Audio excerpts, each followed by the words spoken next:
తెలంగాణ రాష్ట్ర రాజధాని హైదరాబాదులోని ఖైరతాబాదులో ప్రతి సంవత్సరం వినాయక చవితి సందర్భంగా ఏర్పాటు చేసే వినాయకుడు. 11 రోజుల పాటు జరిగే ఈ ఖైరతాబాదు గణేష్ ఉత్సవ మేళాలో రాష్ట్రంలోని ఇతర ప్రాంతాల నుండే కాకుండా భారతదేశంలోని ఇతర రాష్ట్రాల నుండి వేలాది మంది భక్తులు వచ్చి ఈ భారీ ఎత్తైన వినాయకుడిని దర్శిస్తారు. 11 రోజున హుస్సేన్ సాగర్ సరస్సులో నిమజ్జనం చేస్తారు. హైదరాబాదు గణేష్ పండగ ఒక చారిత్రక భక్తిపూర్వక ఉత్సవం. 1893లో బాల గంగాధర్ తిలక్ పిలుపుతో ఐక్యతకు చిహ్నంగా ఒక మాజీ కార్పొరేటర్ అయిన సింగరి శంకరయ్య దీనిని ప్రారంభించారు. ఈ పండగలో ప్రతి సంవత్సరం ఎత్తైన ప్రత్యేకమైన గణేష్ విగ్రహాలను ఏర్పాటు చేస్తారు. ఇది భక్తులతో ఐక్యతను, ఆధ్యాత్మికతను పెంపొందించుతుంది. 1893లో బాల గంగాధర్ తిలక్ స్ఫూర్తితో భారత స్వాతంత్ర ఉద్యమ కార్యకర్త మాజీ కార్పొరేటర్ సింగరి శంకరయ్య ఖైరతాబాదులో ఈ పండుగను ప్రారంభించారు. ఐక్యతకు చిహ్నంగా ఈ పండుగను నిర్వహించాలని ఆయన పిలుపునిచ్చారు.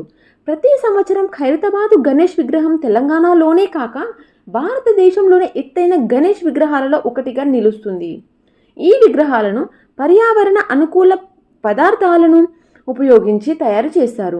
ఇది పర్యావరణ పరిరక్షణకు నిదర్శనం. ఖైరతాబాదు గణేష్ ఉత్సవం కేవలం విగ్రహాన్ని ఏర్పాటు చేయడం మాత్రమే కాదు, ఒక ఐక్యత, భక్తి భావన. ప్రతి సంవత్సరం వినాయక చవితికి లక్షలాది మంది భక్తులు ఈ ఉత్సవాన్ని సందర్శించి దేవుని ఆశీర్వాదాలు పొందుతారు. ఈ పండుగకు వినాయక చవితి అని కూడా అంటారు.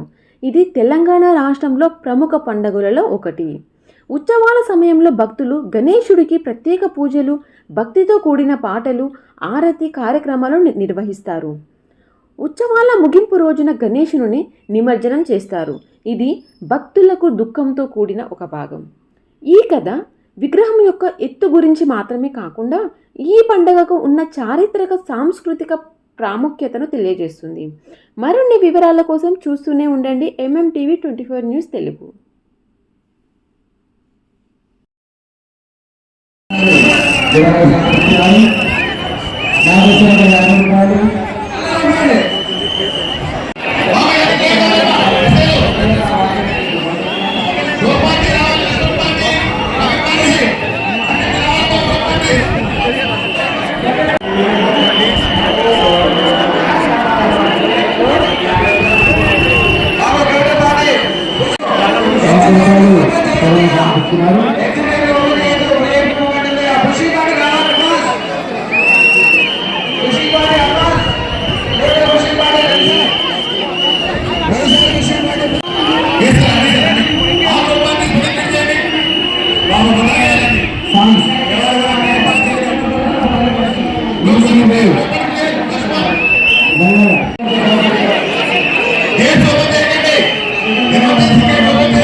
Gracias.